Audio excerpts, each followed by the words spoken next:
Welcome to the Elokus podcast. This is class number 5 in the discourse Shlach Lecha Anashim 5672, which is also the 5th discourse in the great book B'Shasha Egdimu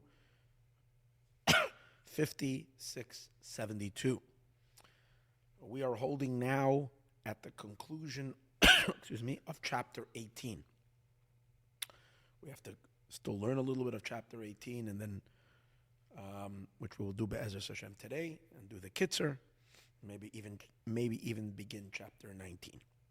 So, to pick up yesterday in the end of the class, I was rushing a little bit, so let's pick up and tie it together a little stronger.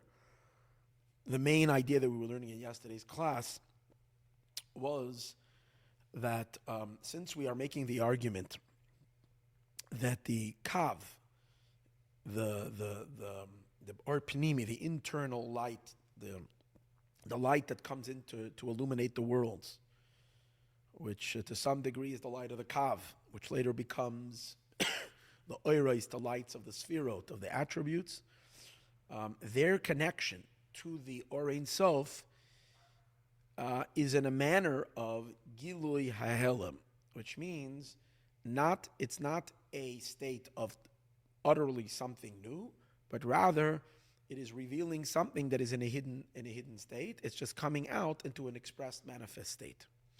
That's the idea of, and why is that? That is because it's drawn, because there is a shirish hakav in the Orein Sof. That was the main idea we were learning earlier. There is a root for the kav, for this line, for this beam in the Orein Sof, and that is because the Orein Sof is not completely, utterly pashut betachlos apshitus, simple with absolute simplicity. There is somewhat of a formation of 10 hidden spheros, esa spheros agnuzos, 10 hidden attributes that are in the Orein Sof, after there is the alos haratzon, which means after there is the desire for creation to happen. At that point, it somehow is considered already a alteration, if you might say, a slight change in the Orein Sof, in as much as we might say, as the or that is preparing itself kind of to produce a light that's for creation. So that is already causing a narrowing and adjustment and somewhat of a framework of 10 spheros, as opposed to the inside, the internal element of the Orein Sof, the level of the Orein Sof that is above the desire to create the worlds, and therefore is unadjusted, and over there the infinity and the boundlessness is on a level of spheros ein kates. The spheros are without an end, and therefore we're learning like this. To that dimension, to the spheros ein kates, to the level of Orein Sof, the internal element of the Orein Sof, over there, the kav is then not a continuum, and the kav has no relationship whatsoever, and the kav is considered yesh me'ayin, something from nothing. However, if we measure up the kav to the shorish of the kav in the Orein Sof, since it's a shorish means it's already a root for it, so there's already a carryover. It carries over, it's connected. If that's the case, we learned, then we're going to have to say that the tzimtzum is not complete in as much as the shorish hakav is concerning the kav. Although, of course, there is a tzimtzum, there is a tzimtzum harishon, the first tzimtzum. However, the tzimtzum harishon is not singular, it's not uniform in how it's dealing with the Orein Sof. The pnimius of the Orein Sof, which means the internal element of the infinite light, the higher, more essential level of the infinite light, which has no modification at all. Over there, that light needed to be blocked completely. However, the light of the Orein Sof that is considered, however we will understand it still, we're still going to have a lot of discussion in it, is considered esa spheros agnuzos, which means it's already tilting, it's already beginning to define itself to the creation, which is the idea that it is already allowing for the concept of 10 spheros to exist in it. So that light does not have to be dimmed completely. And actually, it's not, as we're soon going to discuss what did happen. That's going to be in chapter 19, as he's going to start discussing how the relationship between that light and the kav is. And the reason for that is because if it's a shoresh, if it's a root for the 10 spheres, we want it to stay. We don't want it to go away completely. A level of light that is not a shoresh, is not a root. So that's in conflict with limitation. The lights of creation are essentially limited. The lights of the Ein Sof are Ein Sof. When the Ein Sof is present, it's jamming the finite light, and it doesn't allow it to be. So for that, there has to be a complete tzimtzum, a complete removal. But the light of the Ein Sof, even though it's part of the Ein Sof, which is already a shoresh for the kav, for that, it supports the kav. It doesn't negate the kav. It's a source for it. And therefore, although it is far more powerful, because on this level it's still literally Or Ein Sof. And here we're dealing with only a kav of the Or Ein Sof. A kav means a ray, a thin line emanating from the Or Ein Sof.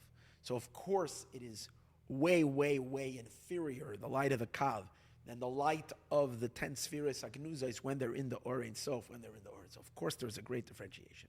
However, we also don't want a complete disconnect, because then what's the point of having the source? It's the source. And so we do want something to carry over, as again, that is going to be discussed in chapter 19. But the main point over here is that the tzimtzum does not relate to the Or Ein Sof equally to the two sides of the Or Ein Sof. Okay? It is far more stronger when it comes to the higher element of the Or Ein Sof.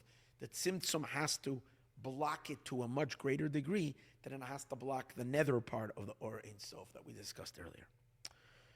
And of course, let's be very careful and understand that we're not talking about parts over here. It's one unified light, but yet there is still a somewhat of a distinction. Okay. Now, that was the main point of chapter, or the conclusion at least of the main point, the second point that he emphasized strongly in chapter 18. Now, we were learning the parentheses that we skipped in the beginning and then we went back. Over here, he's going back and examining the notion that we said, that the kav, when it comes to the Or Ein Sof, the higher, deeper part of the Or Ein Sof, which we are saying needs to be blocked completely by the tzimtzum, because that light has no relationship and it's not considered a source for the kav, and therefore it needs to go to a place of complete ending, and the kav is something utterly new. To that, as we learned earlier, the kav is called yesh me'ayin, something from new, and therefore we don't care for it to end. However, he's now gonna limit that. He's gonna diminish that point, and say, like it's always in this, everything is yeah and no. Everything is paradoxical. So we're now going to say, but really, the kav is not cut off completely, even from the deeper element of the Or Ein Sof. Why? Because there is still a concept called chazar veheyer. What does chazar veheyer mean? That the tzimtzum did not, after the tzimtzum, after the black hole, God doesn't produce an original light, something new that is not Him, that is not part of His the infinite light, which is an expression of Him. God is not now producing a new light that would illuminate creation. Hashem is re-shining, re-illuminating that which was once illuminated and hidden. Yes, it's true. We diminish the light to a complete nostalgic, the words he used, not nostalgic, to a complete hisalmus. We bring it to a complete concealment, to the point that it's not there anymore at all. Hisalmus mamish, that was the word. However, but then we have chayzer veheyer. Then it is re-illuminated. And that idea that it's re-illuminated forges some kind of a continuum, even from the innermost of the Or Ein Sof to the Kav. Okay? That's what we were learning yesterday. Now, why is that so? Why is that so? So here's an important idea. On the one hand, the Kav cannot be a continuum of the Or Ein Sof. And as we're saying, it's not a continuum and it's a continuum. Depending regarding what. On the one hand, it can't be a continuum of the Or Ein Sof because Or Ein Sof is not allowing for any finite existence. Even a trace of Or Ein Sof will not allow any type of limited, finite, anything other than God. Or Ein Sof says that Einod Malvado, there's none but God. God is, there's nothing else.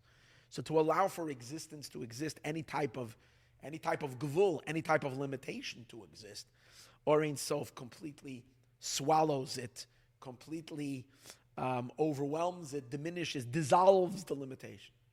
So for that, we have to step away completely from it, and that's the reason for the Tzimtzum Arishon being a complete negation. However, in order for the Kav, so let's negate the Or Ein Sof. The problem is, if you negate the Or Ein Sof, then with what are you going to create creation?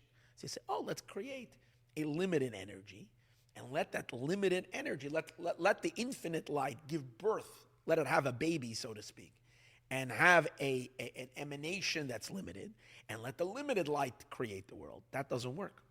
Because to create a world, you need an infinite power. In general, to create yesh me'ayin, something from nothing, which the Kav is supposed to do.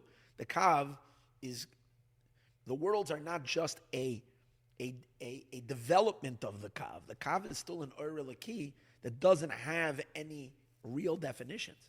And it's going to create a world that has definitions. And those definitions and those characteristics and limitations and boundaries, and forget about, I'm not even talking about the physical world, but even the spiritual worlds, all that is all created something from nothing from the Kav. So, but if the Kav would be a completely cut off from the Or Ein Sof, and it would not be a Or Ein Sof, it would be a Or with a Sof, which means a limited light, it can't create something from nothing. Limited energy can only produce and further develop something from something, because the distance from 0 to 1 is an infinite distance. So in order to be able to bridge that distance and to make from nothing something requires infinite power, which is only in God's hands. So the Or has to be infinite. So if we're going to say that being that the tzimtzum cuts us off completely from Or Ein Sof, and the next light that's coming is a new light, which is not a continuation of Or Ein Sof, and it doesn't, if it's not pulling the power from the Or Ein Sof, especially when it comes, as explained in Chassidus, to create the physical world, which although it is the most narrowest and limited of all worlds, it exhibits a certain characteristic. Again, he's not saying this particularly over here, but this is self-understood and is explained in other places, that in order to create yesh me'ayin, you need an infinite power. And in addition to that, in order to create the physical world, which has an extra uniqueness to it, that it doesn't feel that it is a creation, that it has an experience that its existence is from within itself. It exists from within itself. That type of experience, to feel that it exists in something else, is only b'koyach ha'atzmos, is only in the power of the essence of God. And so how, meaning, because only God's very self exists from within himself. He doesn't have a cause creating him. And in order to be able to produce that feeling in the world, that feeling of physicality, that its existence is independent, that its existence is not relying on anything, is God's feeling. Now, how can our world have that? Because God is sharing that with the world. God is inputting that into the world. The feeling of his true essence of who he is being imparted into the world. Now, God is imparting that through his light, because the force that's creating the world, the interaction between God and the world to create the world, is through his light. But his light doesn't have that feature, because light comes from somewhere. So light doesn't. But the reason why light could transmit that is because we say or me'ein ha'ma'or, because the light is similar to the ma'or. The light reflects the ma'or, the source of the light, so it can bring into the creations certain characteristics, if you might say, from the source of the light.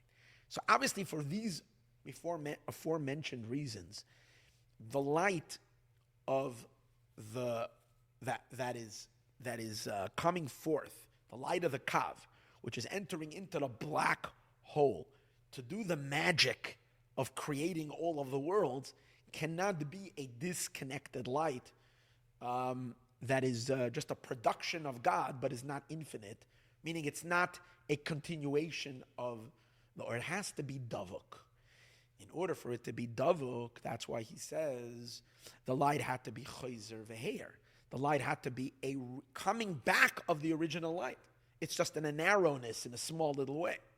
But on the other hand, as we said yesterday, the fact that God dims the light completely, that there was once a moment of no light, and then you're returning to yes, the new light that is now present is not a continuum of what was before. So it's not, and it is yeah. So as we discussed yesterday, that's why it's compared to the hair that comes out from the skull. Although it is the energy of the brain, but it is so reformatted because it goes through a hard skull that interrupts the flow completely, blocks it completely. And then after it's completely blocked, it protrudes, it breaks through the skull and comes out. So there is a no and then a yeah. So then you can't say that the energy that's flowing in your hair is somewhat similar or some little fraction of your brain. It's not, but yet it is. It's connected to the most minimal amount, just that it can be considered still a living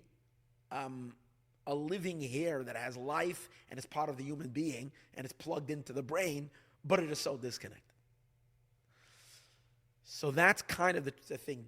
The level, the kav, is considered, he's going to call it, we're going to learn it today, it's called mazel. The kav is called, the Zohar refers to the kav as mazel. Mazel is a word that the Torah uses not just for good luck, that the Zohar and the Kabbalists use for the strands of God's beard are called the Yud Gimel Mazeles. They're called the Yud Gimel Mazels. Like mazel also means drip. It's like dripping from the infinite. And those are like hair, strands of hair. So the point over here is that it's a strand of hair, meaning it's connected, yet it's not connected. It needs to be connected because you can't completely divorce it from the source, because in order for it to be able to be a creative power that creates the world, it needs to have the power of the Ein Sof. But on the other hand, it has to be so different, because if it would still be really having the flavor, if you might say, the exclusivity of the Or Ein Sof, the non-tolerance of the Or Ein Sof, that the Or Ein Sof is so much the only reality that it can't tolerate the possibility of anything else existing, because it's Ein Sof, so it goes everywhere. That has to be blocked. And somehow, from the combination of these two things, that the light, the Tzimtzum Rishon, if the Tzimtzum Rishon would not be, so let's look at the two factors, or the two opposing factors. If the Tzimtzum Rishon would have not have been complete, that means it would have left over a little bit. Again, if the Tzimtzum would have been dimming until it would leave over a crumb, then it would be too connected. And if it would be too connected, then the lights would be too powerful and the worlds would not have been able to be created. So for that reason, the Tzimtzum Rishon had to be a Tzimtzum going to absolute zero. But on the other hand, if it would be not Chayzer Veheir, if God would create a new light now emanating forward, and not a continuation of what was, and not davuk. If it wouldn't be connected, then it wouldn't be or Ein Sof. It would be limited, and if it would be limited, we can never produce a world. So therefore, it has to be that the very light that was before chayzer v'heir, but the fact that it's going through the tzimtzum, which means it first gets to zero, and then it's reenacted some incredible power. It's first obliterated completely. The light is not there, and then it's kind of reborn again as the old light, and therefore it's still connected. So it's a yeah-no element. It's a paradox, and it has these two qualities, and that's how it can serve the perfect purpose that it needs to serve. So let's read it over here.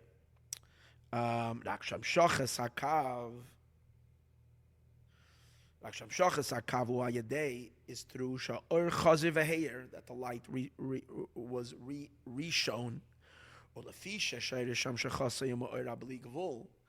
And since the source from where it's coming from is from a place of B'li Gvul, Shechazar V'Heir, that is shining and illuminating again, Hinei Hagam. So even though, notwithstanding the fact, the way it's being drawn is through a gap. That's what means dilug. Dilug means it has to leap over. It stops, and it has a barrier, and then it leaps over the barrier. So it's crossing a obstacle that's blocking it, that's ending it, and yet it appears again on the other side. Derech dilug tzimtzum, that it has to leap over the tzimtzum. Ukamai, and therefore it's compared to Hamshachas Asairos. It's compared to the drawing of hair, Derech Hefsek HaGalgailas, which also has an interruption of the skull. Nevertheless, since it's chayzer v'heir, means it's still touching v'davuk ba'or Ein Sof. It's still connected to the Or Ein Sof. V'hu, and therefore it retains the quality of being me'ein ha'ma'or, that the light is similar to the luminary from where the light comes from, and therefore it contains the qualities of the luminary. And since only God can create something from nothing, his light, even the light of the kav, which has gone through such a blockage, yet is still connected with this, so to speak, tiny connection. And now, you'll say, since it's only a tiny connection, how can it retain its and still be Ein Sof? The light of the kav is Ein Sof. He says, yeah, even a crumb of the Ein Sof is also Ein Sof. The Lefi, and he says, Lefi shalagabe or Ein Sof, because the Or Ein Sof is so Ein Sof, is so, the light before the tzimtzum is really, what he's really saying is like this. It's explained in other places that from the lower levels of God, not from Keter, not from. There is also because we're talking about the infinite light, and sometimes we spoke earlier about God's beard, about the 13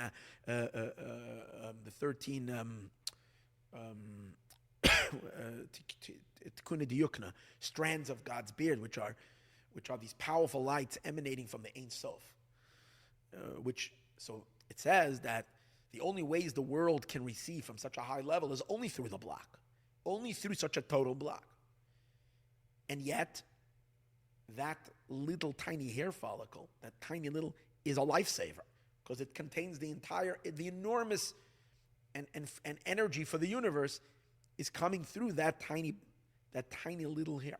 However, it's explained in Chassidus that sometimes from lower levels of the divine, that means in Atzilus itself, once the divine energy vests itself into the vessels, into the containers, and then we could all understand that it's dramatically reduced. And we go to the level of Ze'er Anpin, which is already the spheros as they are already considered limited. And especially when you go down to the next level, you go to Malchut, which Malchus is the immediate source for creation. The Shekhinah, the lower. Over there it says, she also has hair. But her hair is considered, in a sense, has a certain negativity to it, and therefore considered dangerous. That's why we know that women have to be very careful with their hair. Married women, they have to cover their hair and so on. Because it explains there can be a yanikas achitzainim, a nurturing, a leaking of energy to the dark side. And it's explained why. Because Malchut, the level of the divine energy in Malchus is already conditioned for the creation. It's already modified enough, so to speak, for the creations to be able to handle it. So, in a direct way, it doesn't have to go through a skull and a complete block in order for the energy to be tolerable to the creation. And if it does go through such a block, like the hairs that come from Malchus, then on that level, the energy is so minuscule and so diminished that it's possible for that energy to be usurped by dark forces, because the godly element of that light is not so present. And even the bad guys are able to get to it and siphon that energy. So, and this, by the way, Chassidus explains the difference why sometimes we find that hair is very, very holy, and sometimes we find that hair is considered a negative thing. So, like for example, by a mitzora, by someone who has a leper, the hair that grows in the leper's body that's the sign of defilement, right? And the leper has to shave his hair. But also regarding women, that there has to be the Gemara says sar be'isha erva, or exposed hair of a woman is considered a unholy exposure when it's to the public.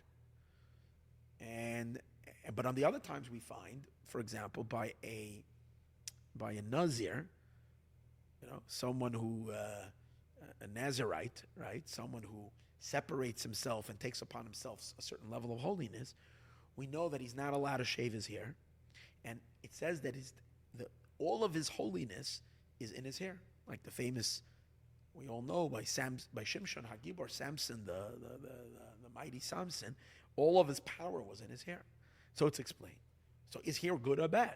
So the question is, depending from which level. When the hair is coming from the infinite, then the hair is very positive.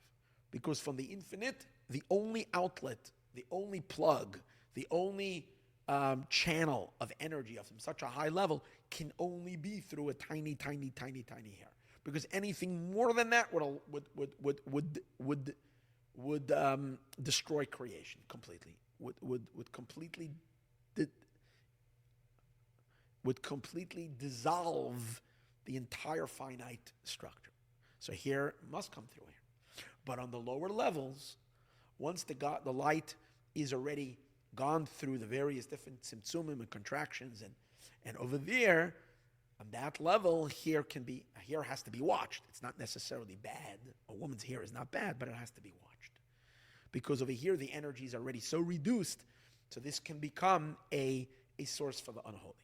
So why am I saying this? Why are we learning about this? Because over here, we're talking about the kav. The kav is the first hair, so to speak, if you might compare it, that's coming from the Ein Sof, from before the tzimtzum.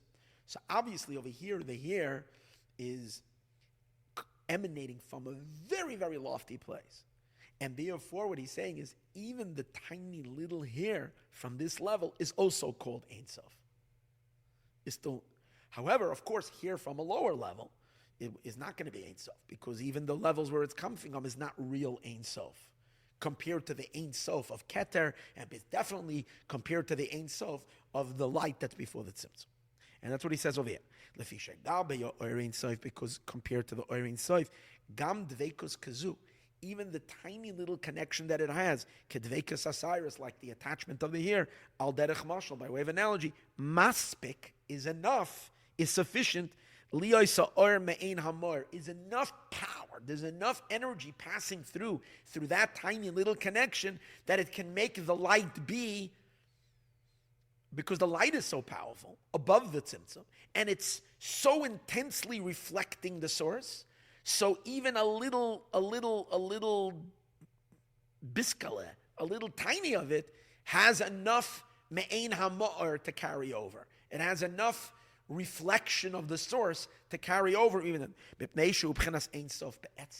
because this light, the light before the tzimtzum, is essentially Ein Sof. So even the tiniest opening to this place will produce Ein Sof. Like it's explained elsewhere. Shema Or Ein Sof, that's from the Or Ein Sof. Gam ha'ora haba b'derech dilug, even the ha'ora that comes in a manner of leaping over, hu lamayla be'ein aroch, this is the idea that we're saying. A here coming from Keser is, even though it's only an external type of emanation, like we discussed how here doesn't even have anything, so to speak, from what was. A here is a complete cutoff, but a here from Keser has so much more energy than a open communication and direct influence, not through a hair, from the lowest spheros. Because the energy in the source is so much weaker. Hulamayla be'ein aroch is with incomparably greater mamshacha the seder ishtalshalus from a hamshacha that's not through here, where it's direct, where it's one thing evolving into the next, shebeseder v'adraga, where it's coming one after the other, when it's coming from ishtalshalus. Mamshacha the seder ishtalshalus shebeseder adraga. No. In other words, from the hamshacha that's coming from Seder Ishtalshalus, meaning not from Keser. Keser is above the Seder. The Or Ein Sof is above Seder Ishtalshalus. But if you're talking about Seder Ishtalshalus means the order of evolution, where the lights are already in vessels. So a direct communication from the light that's in the vessels, meaning not through a hair, a very open, is so inferior and so much less and incomparably less than the hair coming from the Ein Sof. Even though there it's coming from the essence of the light, and by a hair, it's not of the essence of the light, it's only an external ray, as we said. For who? Why? And what is that quality? Even the little ray is also in a state of Ein Sof. Obviously, the reason we need it to come through the skull, the reason we need it to block it, is because the Ein Sof that it is having now, its Ein Sof quality is radically transformed from the Ein Sof quality that it had before the Tzimtzum, when it was on the other side of the skull, so to speak, when it was part of the brain. So obviously we say now it's Ein Sof and then it's Ein Sof, but you can't even compare the Ein Sof one to the other. And that's why it's called only a kav, it's only a ray and so on. Because even a hamshacha that comes in a manner of dilug, yesh gam ken ktsas dveikus. There is still some bit of attachment. The im loy kain, if not so, loy hoya bebchenas or. It would not be considered light at all. Light must be attached. If it's not attached, it's not light. Ubebchenas oira bli gvul. And when you're dealing with a light that's coming from Bli Gvul, from the infinite light, this is considered a Nov Dveikus liyois ha'ora, to produce that the ray gam came b'pchenas Ein Sof, that even the ray should also be considered Ein Sof. V'zehu sha'akav, and that's why the kav hagam shenikra mazel, the kav, even though it's called a mazel, which mazel means a hair. Shazehu kamoy hamshachas asaris, which is like the concept of pulling a hair, meaning of drawing forth a hair compared to its source.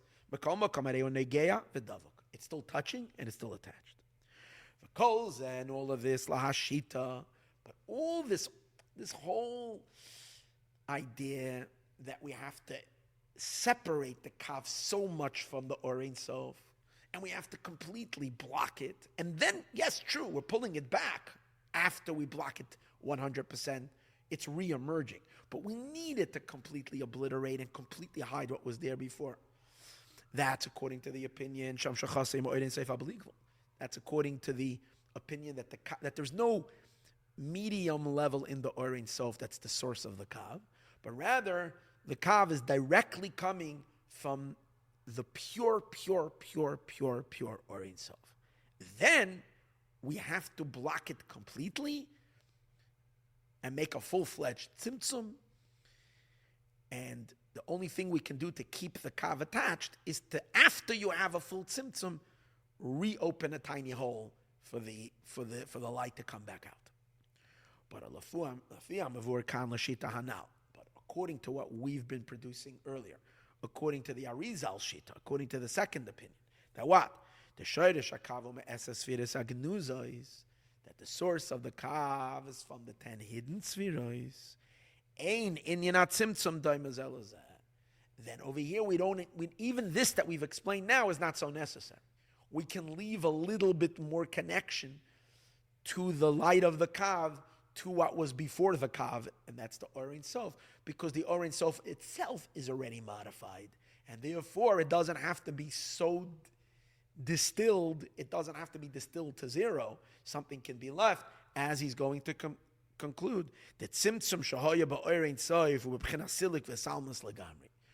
Because the tzimtzum that was in the higher part of the Orin, this part that what I'm reading now is actually what we learned already yesterday. It's after the parentheses, but I'm rereading it now.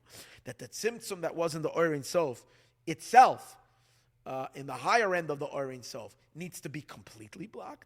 Mashenkin bat tzimtzum b'shayrish ha'marak makarakav is not completely turned to zero, as we are going to see, but there is still a continuum as it flows.